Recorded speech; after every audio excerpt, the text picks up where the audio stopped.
You're live.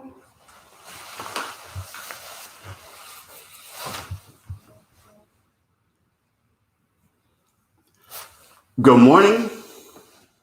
We still have a minute or two to go, but welcome to all of you that are joining us via live stream. This is our first experience doing this. These are indeed unusual times, and we thank you for adjusting and cooperating with us as we move forward with this way of delivering the wonderful celebrations that we have at Open Heart Spiritual Center.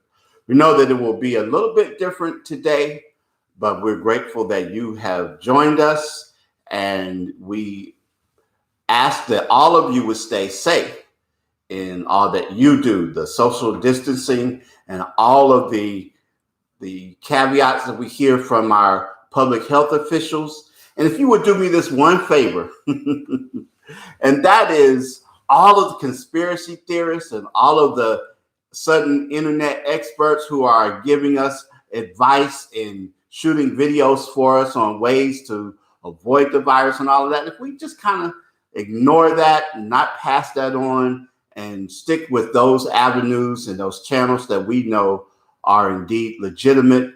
We want to hope that our government and governments around the world are doing the best that they can to make sure that all that can be done is being done in pursuit of finding a cure and abating the spread of the virus. So we're going to begin. And I want to again say thank you to each and every one of you for joining this live stream for Open Heart Spiritual Center. I'm John Gilmore. I'm the Minister and Spiritual Director of Open Heart. We're so glad to have you joining us today. Something I shared on Facebook early this morning was a meme by a minister who said to pray for pastors who hope that their live stream doesn't turn out like one of the Bin Laden capture videos. And we might remember that. And I know that I got a little less sleep last night, just waiting and anticipating this moment, wanting to make sure that everything goes well. But I do want to begin our celebration with a word of prayer as we center and we focus. So if you will take a moment as we turn within, giving thanks for this day and for all that flows right here and right now. Being grateful and thankful for the opportunity through the technology that is available to us to bring this live stream, to continue to know that in the midst of all that is happening, that there is still an opportunity to connect because there is oneness in spirit. There is no place where God is not. And because God is expressing in, through, and as each and every one of us, this is the opportunity to know this, to be aware of this, to practice it, to truly be all in the mood, in the mode of being one and staying connected. We offer a special prayer today for those individuals first who are infected by the COVID virus, those who are affected by it, and for all of the other people who are facing many other challenges today. We offer a special prayer for those who are our first line people, those who are in the medical field, who are helping to treat those who are suffering from this virus. We also remember those who are in the service industry and many other people who are continuing on so that we may be able to keep on. We offer a special prayer for those who find themselves without homes, who are homeless, our homeless population.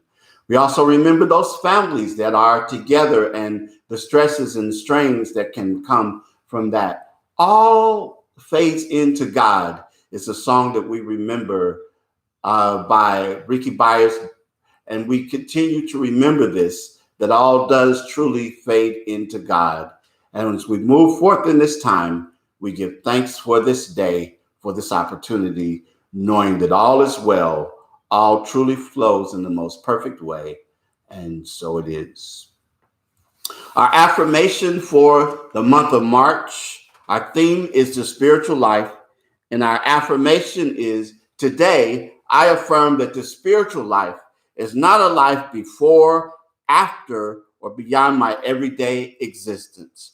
I declare it can only be real when it is lived in the midst of the pains and joys of the here and now. And now we will have my wife, Miss Emma Crystal, who will come and provide us with the song Amazing Things. And I want to say, especially we are appreciative to our music director, Mae Brophy, who has provided the music tracks for us this morning. And we'll hear from Emma now. Emma.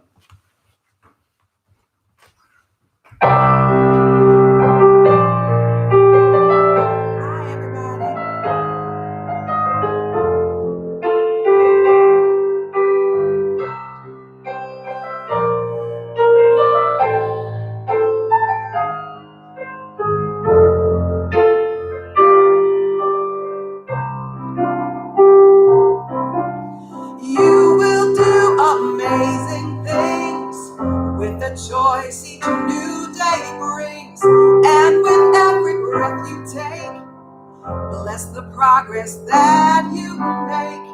The reason you live is found in every gift you give.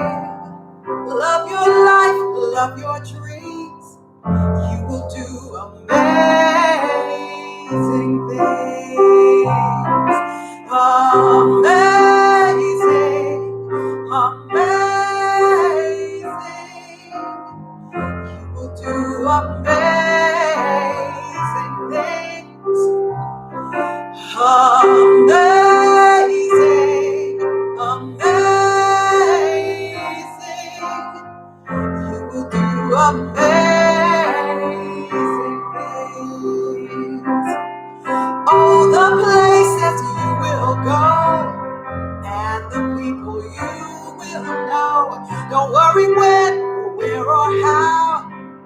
You don't have to know right now. You're on the right track. No need to look ahead or back. Just enjoy what this day brings. You will do amazing things. Amazing, amazing, you will do amazing things. Amazing, amazing, you will do amazing things. You don't have to work it out.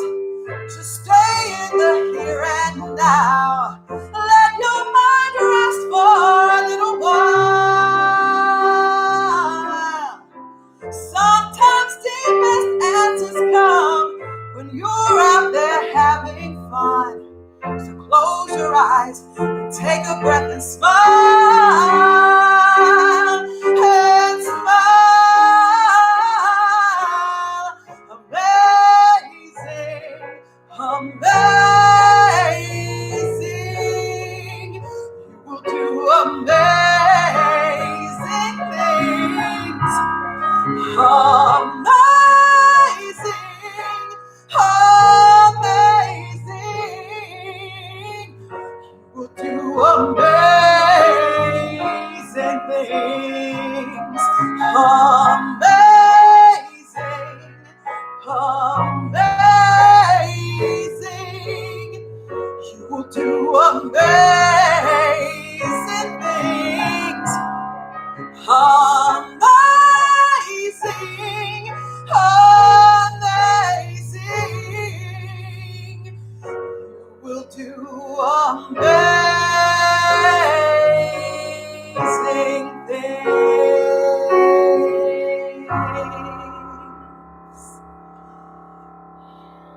And I believe you will. I'm going to do the affirmative reading now, and it comes from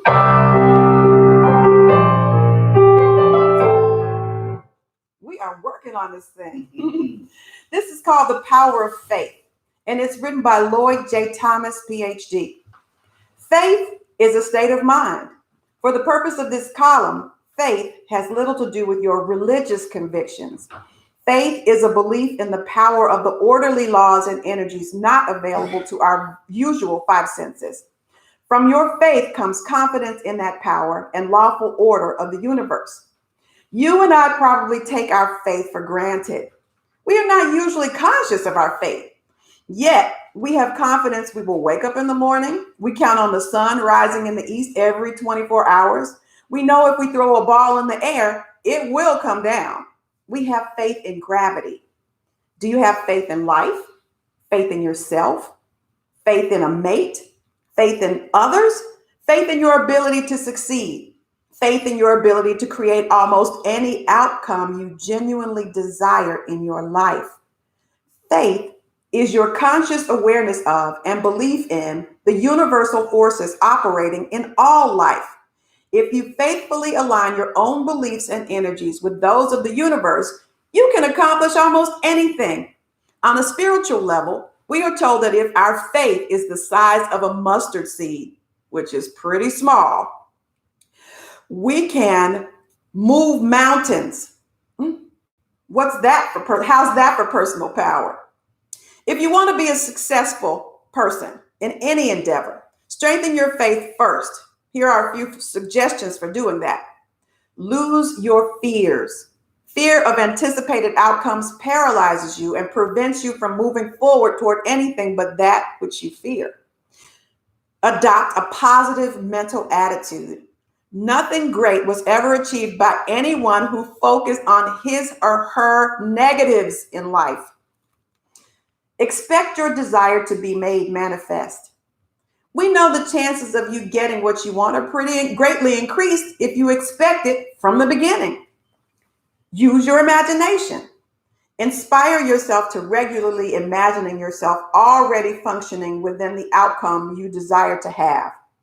Create a major purpose and associate all your emotional energy around fulfilling that purpose. Your emotions provide you a compelling motive for accomplishing what you want. Write down all the benefits to you and others of attaining your major purpose and think about them as often as you can. Memorize them. Seek out and associate with others who are supportive of you and your desired outcome. Vibe with your tribe. He didn't say that, I threw that in. Brainstorm. Brainstorm a list of all actions and choices which are supportive of you and your creating and fulfilling your chosen purpose or outcome. Here's an interesting one. Choose someone who is already successful at what you want to accomplish, and then secretly determine you will not only follow his or her example, but you will surpass it. And lastly, keep in mind that anything worth achieving always requires a price. Determine what that price is and commit yourself to paying it, no matter what it takes. Strengthening your faith requires time, focus, and dedication. Increasing your faith is a process, but keep in mind that although you will never be finished with strengthening your faith, the power you have at your disposal is infinite, and so are the rewards.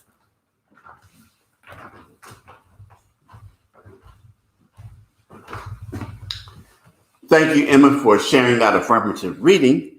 And as I mentioned before, our music director, Mae Brophy, has done a wonderful job of supplying us with a couple of tracks for today. And one of the things, unfortunately, the video, she has a video with us, but we couldn't include it on the live stream. She's doing Stevie Wonder's Higher Ground, but she does a wonderful rendition of it. And so we're going to hear that now.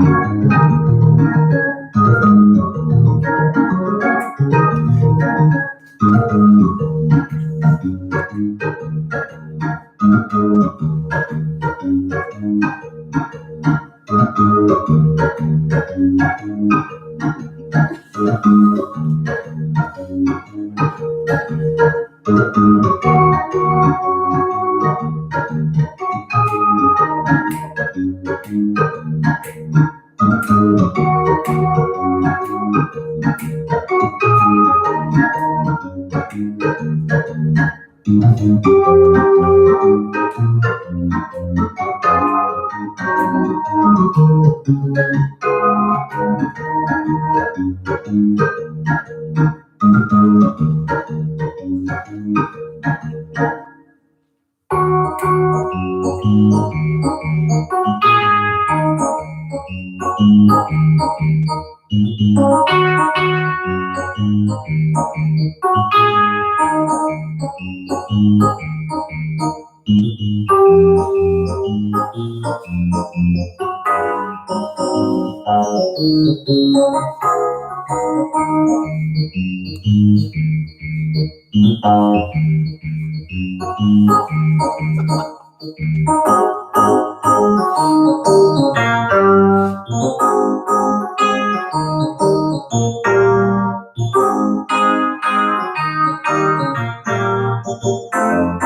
right.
Great job, Maeve. Thank you again. And as many of you know, I'm married to a dancer, and she loves to dance. And as you can tell here in our household, we're having fun through all of this.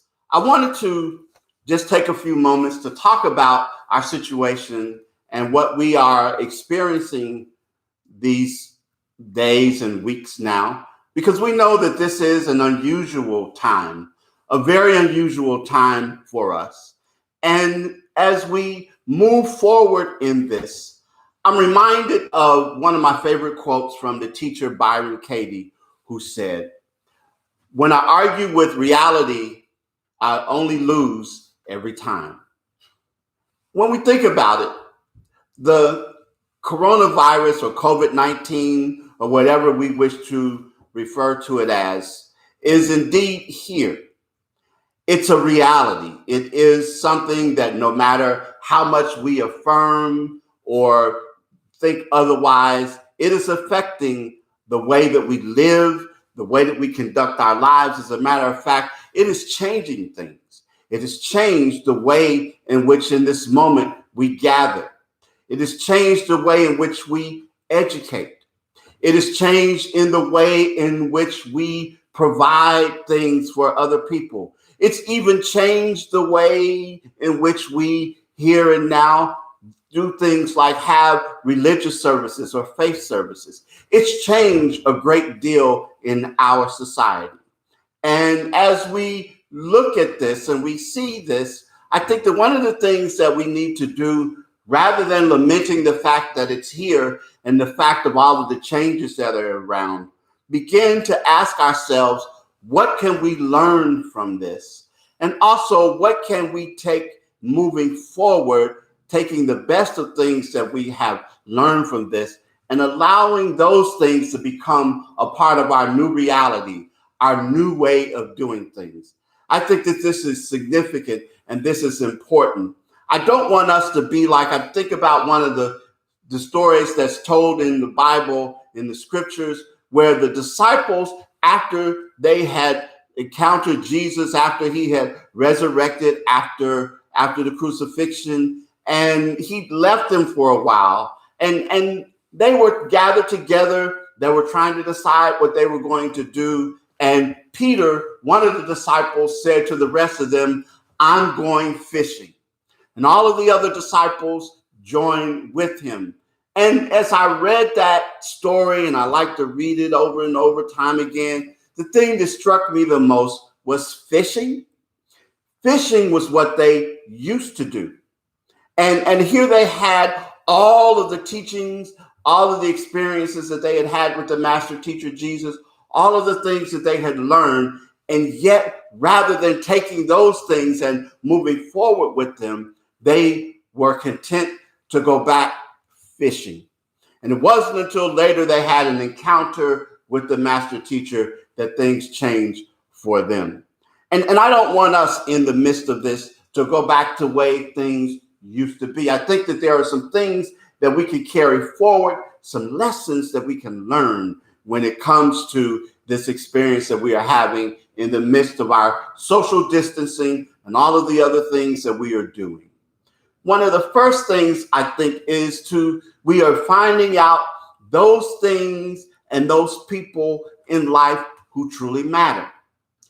Oftentimes in our society and in our culture, we celebrate those people who have accomplished big things. We have shows on television, and I'm a fan of that, like Shark Tank, where we celebrate people who are entrepreneurs and CEOs and who have accomplished a lot of things. But the people right now that we are very dependent upon are those people who are responsible, if you will, for cleaning things, making things or sure things are clean. Those people who are in the service industry, those people who are in the medical profession, and not just the doctors who are considered high skilled in some ways, but those other people, again, who are making sure that things are sanitized and things are kept clean so that they can continue to do the things that they need to do to tend to people. Those individuals who continue to be on the front lines of helping people with the homeless, those other things that are happening in our society that are things that we can continue to value and continue to make a priority, all people rather than just some people. I think the next thing that's an important concept for us to remember is how connected we are. We talk about in our teaching that God is all there is and that we are all one. And I think we are finding out these days just how truly connected and interdependent we are. Often we like to talk about us being a society where we're individuals and we value individualism, but ultimately we are connected. The African Akan tribe has a saying that says, "I am because we are." And I think it's important for us to realize that we truly are because of one another. And we're finding out again and again and again just how truly interdependent we are. We are because we are connected. We are because we are in the divine flow. We are because God is all that is. And I think this is the time to value that interdependence, even if we have to do it from a distance, to still celebrate the fact that we are connected, to still celebrate the fact that we are in this space and place where we are learning again to do new things, to see new realities, to have a new condition and a new way of being.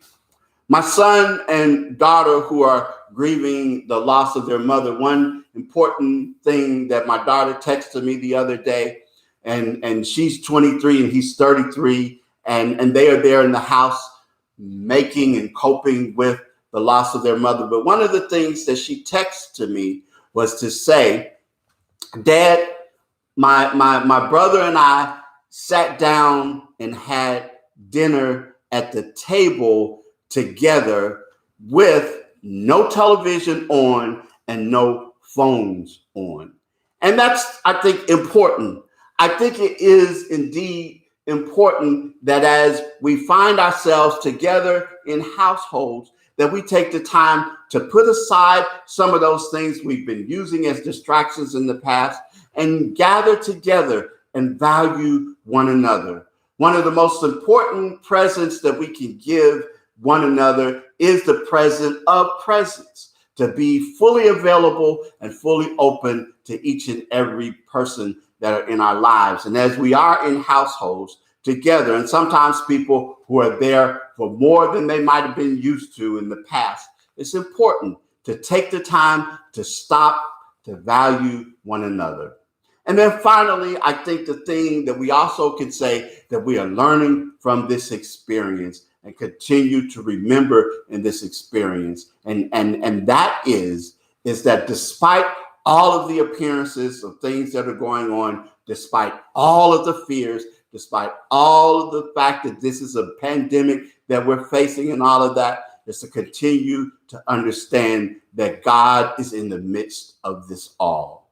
God has not abandoned one group of people, one nation, or anything else.